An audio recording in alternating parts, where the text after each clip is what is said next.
Bienvenue à l'émission Artificium. Nous sommes ici à Shippagan, devant la merveilleuse petite église protestante, en compagnie de Patrice Éloi Mallet, qui va finalement nous faire l'historique de cette église. Ça a commencé quand, cette église? Celle-ci date de 1903, mais il y en avait une avant, qui a brûlé en 1900. À vrai dire, le terrain où on est là, présentement date de 1842. La première acquisition du terrain, il y avait déjà eu quelqu'un qui avait été enterré ici, là, 1831, un matelot.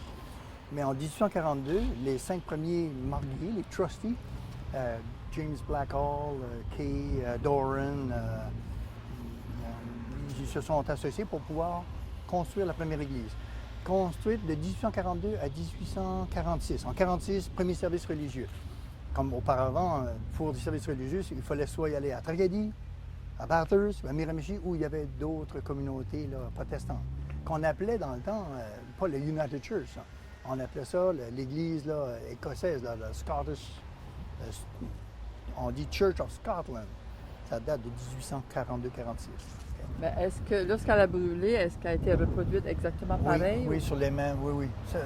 L'architecture comme telle, c'est du néo-gothique et c'est de l'évêque Medley. Vous remarquerez que toutes les églises du même genre, de la même époque, ont presque le même style. Lui, l'évêque Medley, 1892, il était en amour avec ce style-là, néo-gothique, et les petites églises, celles de Caraquet, de Tracadie, qu'on a un peu partout, Miscou, ont le même style. Okay? Puis, est-ce que c'était bien accueilli dans l'endroit? Est-ce que les catholiques fréquentaient l'église? Ou... Disons qu'on n'allait pas au service religieux. Donc, on en avait là, une phobie, une peur, mais pas pour autant ne pas apprécier la communauté anglophone. C'est simplement que côté religieux, le règne catholique était dominant. On parle ici des années 1900. Donc, ceux qui passaient devant, là, il fallait passer relativement vite et même pas regarder ce qui se passait ici. Lorsque ça a été désacralisé, en 2007, le dernier service religieux, le 29 juillet en 2007, on a commencé à avoir par après une dénomination d'un lieu patrimonial au Nouveau-Brunswick en 2008, puis au niveau canadien en 2009.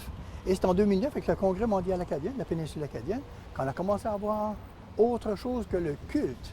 Là, tout d'un coup, c'était le volet culturel.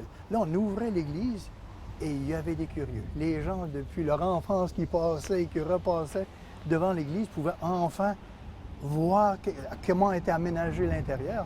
On mis là, le pas croire en la Vierge Marie, c'était des gens qui étaient là, des travailleurs d'usine. Et mon père, Ludger, son copain est enterré juste là, hein, Mac Matthews, le dernier qui a été enterré d'ailleurs. Il faudrait aller voir les pierres tombales. Là. Mais est-ce qu'en 2009, est-ce que cette pierre-là existait? C'est-tu en 2009? Elle a été aménagée en 2007. Le transfert de propriété s'est fait en 2007. Mais nous, on a attendu 2 ans pour pouvoir, avec la Maison de la Culture, commencer à faire l'aménagement intérieur, l'électricité. Hein, on parlait d'un petit compteur là, comme tel, là, des années 40. L'électricité n'était pas appropriée, l'éclairage, donc on a fait quelques aménagements. Et on a des projets aussi là, de restauration.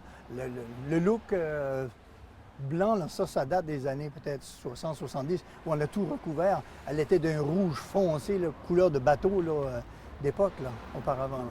Puis vous avez restauré, je crois, les pierres tombables. Que nos amis anglophones, avant de céder l'église, nous ont demandé, ça a été convenu là, pour la...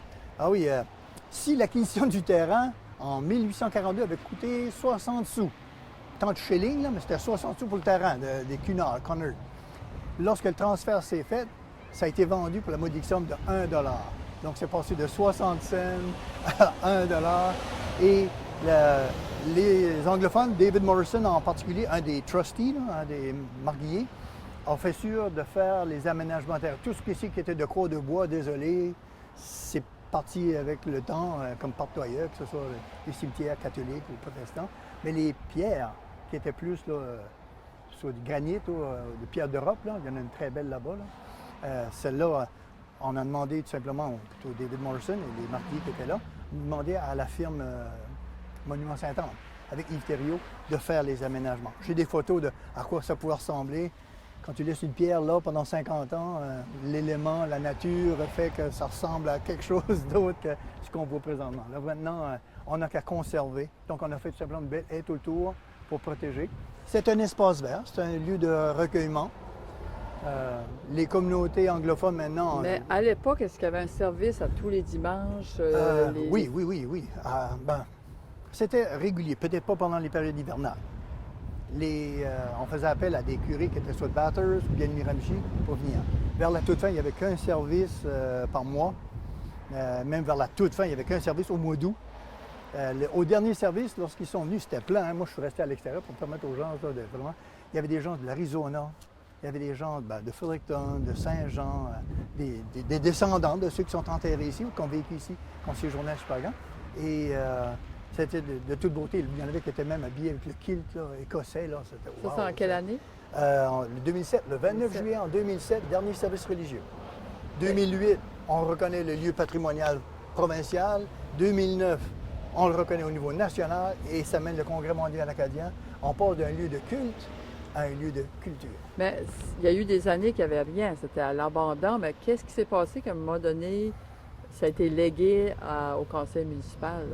C'est tout simplement que la Maison de la Culture avait fait des démarches. J'ai regardé mes notes encore là, tout récemment. Là. La Maison de la Culture, pendant les années 70-80, se préoccupait. Autant les gens qui étaient en amour avec le patrimoine, ils disaient mais il faudrait faire quelque chose. Ça va finir par tout tomber. Là. Il va finalement y avoir peut-être du vandalisme si on la laisse à elle-même. Et il fallait-il que d'abord, que la communauté protestante accepte le principe de laisser tomber leur service religieux à leur église et qu'ils cèdent la propriété, mais avec une convenance de dire, OK, le cimetière, s'il vous plaît, prenez-en soin, ce sont nos ancêtres. Il y a 74 personnes enterrées ici. On en voit peut-être qu'une trentaine, là, 24 des pierres, là, mais il y a 74 personnes. La 75e, c'est une madame, Madame Carmel Matthews, qui veut être enterrée près de son mari, Mac Matthews. Il y a une anecdote qui me contait qu'il y a des Irlandais qui sont arrivés à un moment donné... Oui, ça, on parle c'est une tentative d'immigration. Les bateaux d'habitude arrivent plutôt à Québec, Montréal, ou bien Saint-Jean, le plus gros port, là, Halifax.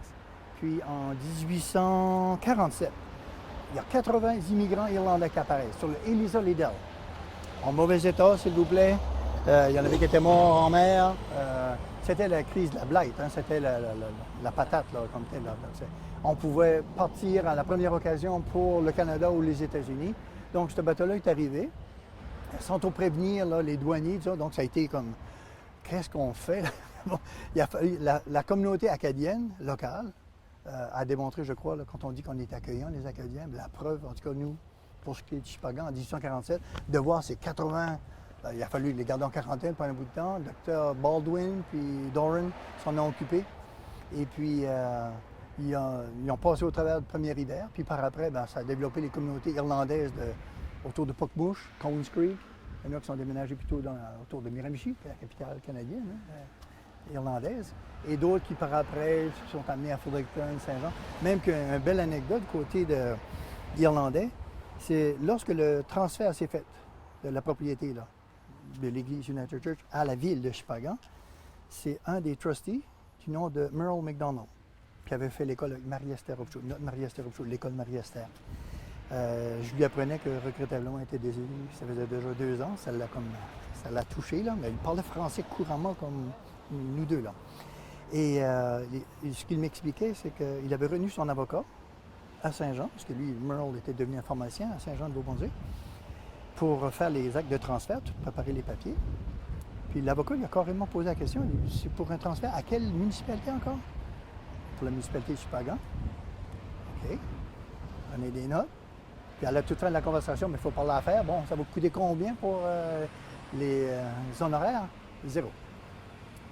Et Merle, il n'y avait pas vraiment de gracieuseté à avoir. Le pourquoi, j'étais curieux. C'est que ce monsieur-là, l'avocat, le nom m'échappe, il m'avait été donné par David Morrison, un des trustees. Il était un descendant du Eliza Liddell.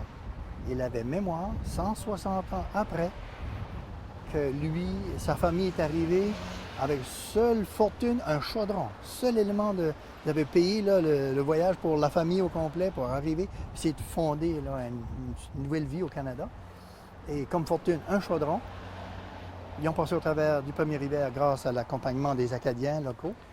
Et bon, par après, ils se sont rapprochés peut-être de Miramichi, Fredericton, devenu avocat, fait carrière à Saint-Jean.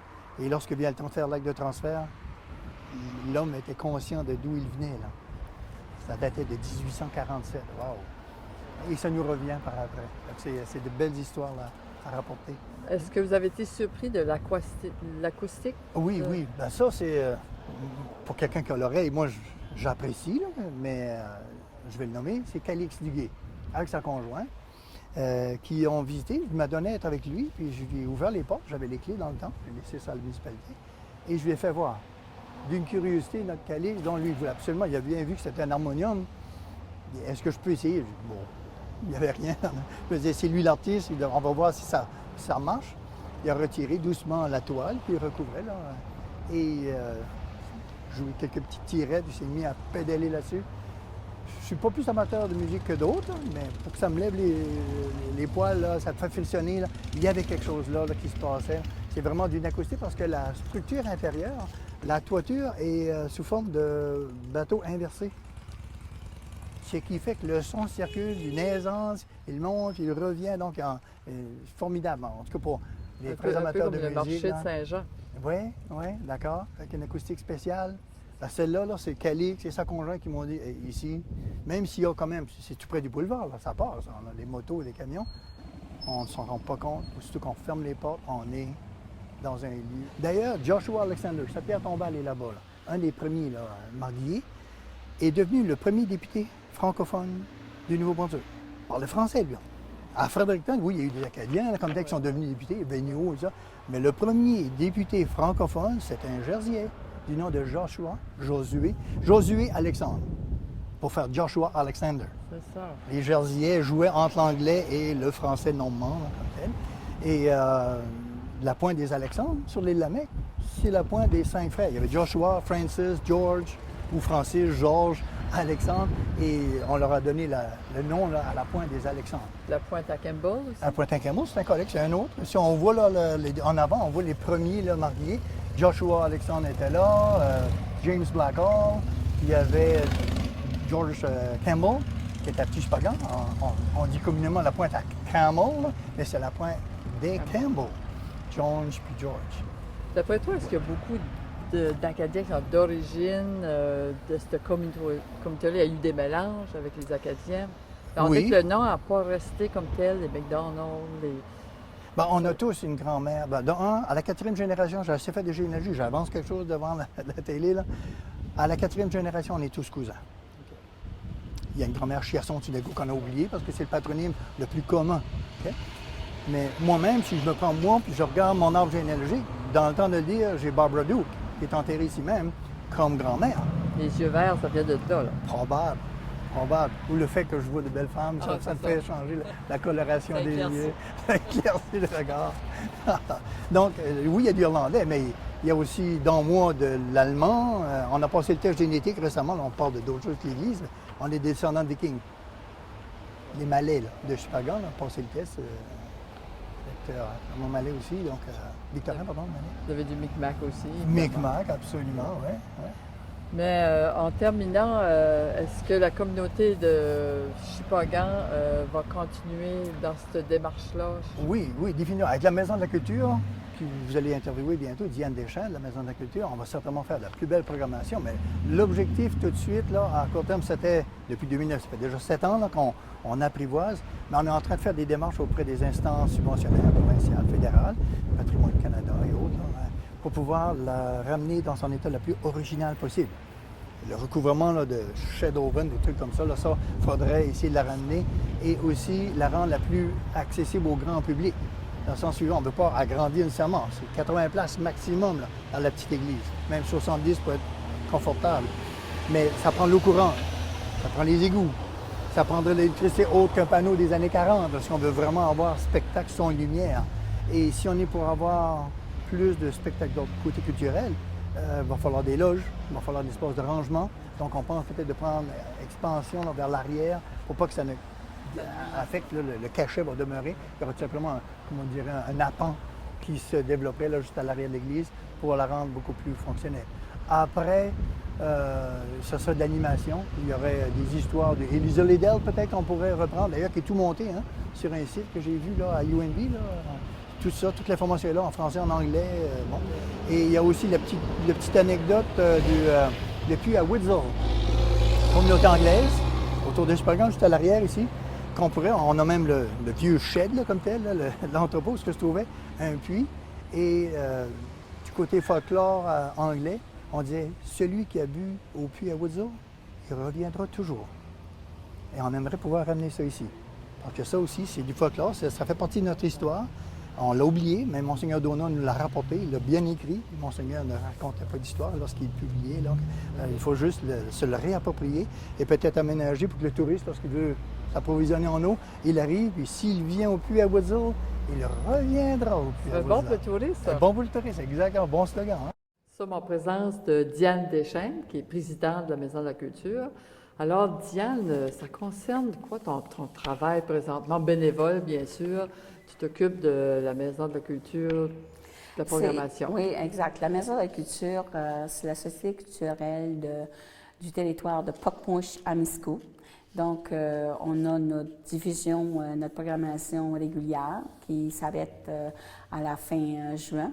Et puis après, on commence une programmation d'été dont la Petite Église fait partie.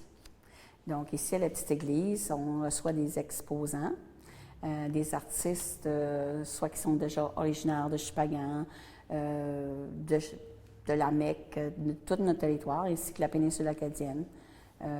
Aussi, cette année, on a des gens qui sont exposés ici, comme Mme Anna Rail, qui vient de la région de Moncton, mais qui est née à la Mecque.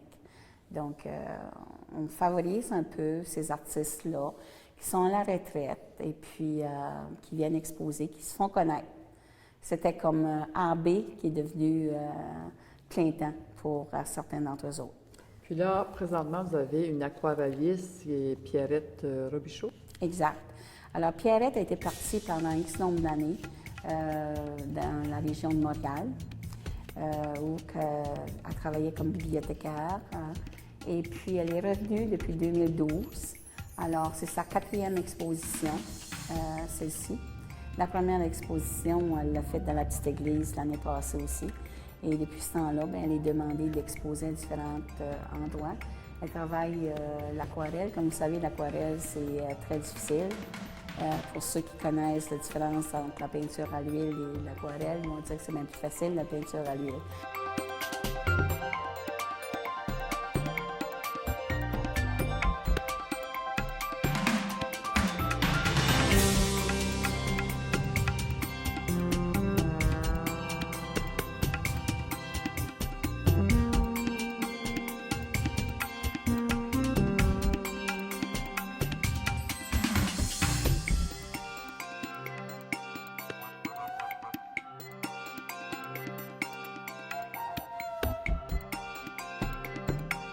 Mon travail avec la Petite Église, c'est dans le cadre de mon stage avec la Maison de la Culture, avec Diane Deschênes.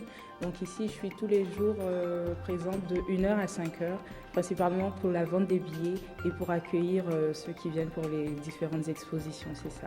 Leur donner différentes informations sur l'artiste et aussi sur le processus qu'ils utilisent. Est-ce que l'acoustique ici est particulière? Est-ce que les artistes aiment venir performer? C'est exact. L'acoustique est très bonne ici. Donc, la réverbération se fait naturellement quand on utilise le système de son.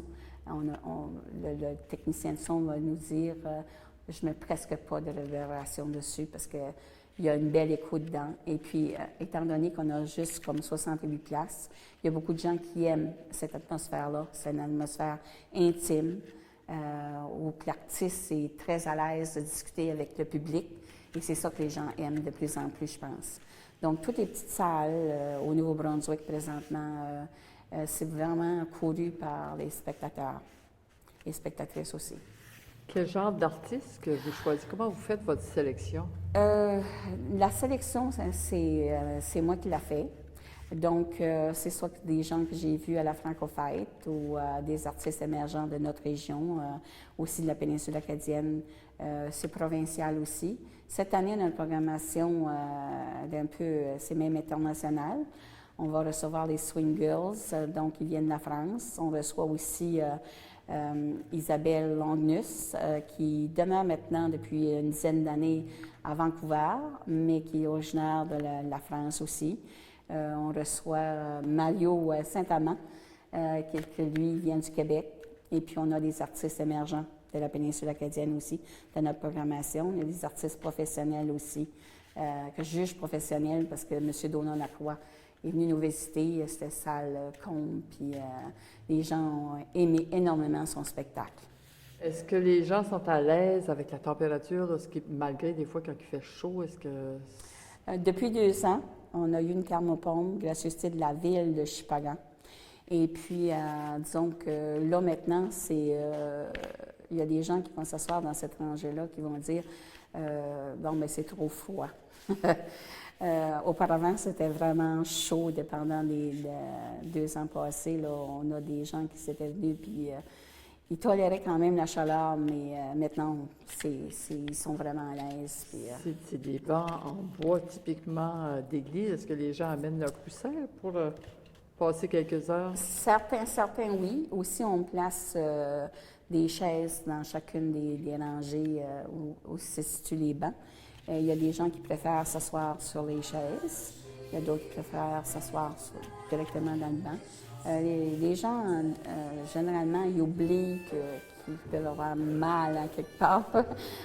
Non, c'est des spectacles de 90 minutes. Des fois, c'est des spectacles un petit peu plus longtemps. On prend une pause.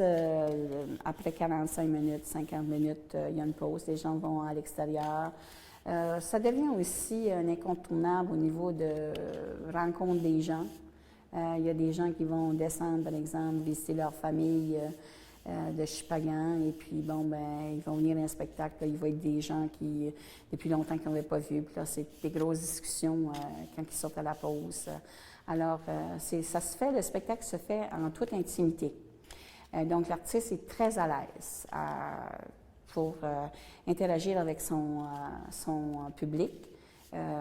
Les gens vont demander des demandes spéciales et puis ils vont dire « Ah, OK, je vais essayer de le chanter. » Puis là, si j'en ai qui oublient les paroles, bien, les gens embarquent puis ils le chantent parce qu'ils la connaissent, puis ça, c'est une demande spéciale. Donc, de plus en plus, les gens aiment ce style-là, des petits endroits, moins de place, parce que tu entends bien le chanteur chanter ou la chanteuse chanter. C'est souvent ça qu'ils nous donnent comme remarque. On a 68 places seulement, c'est facile à remplir. Comme le spectacle qui s'en vient, les billets se vendent bien aussi. Mario Saint-Amand, les billets se vendent bien aussi. Donald Lacroix, qui a passé déjà, c'était à guichet fermé. Donc, ils viennent à l'église. On est ouvert à tous les jours de 13h à 17h. Donc, ils peuvent se procurer ici les billets ou au bureau de la Maison de la Culture qui est situé à l'Université de Moncton. Et au cours des années, les gens prennent un roulant, puis ça se sait facilement de bouche à oreille. Maintenant, probablement que les artistes vous contactent pour venir? Oui, ça de plus en plus. Les exposants aussi, comme pour te donner un exemple, déjà pour l'année prochaine, j'ai 5 personnes qui ont demandé d'exposer ici. Donc, on espère une longue vie à cette belle initiative et on vous félicite encore. Merci beaucoup.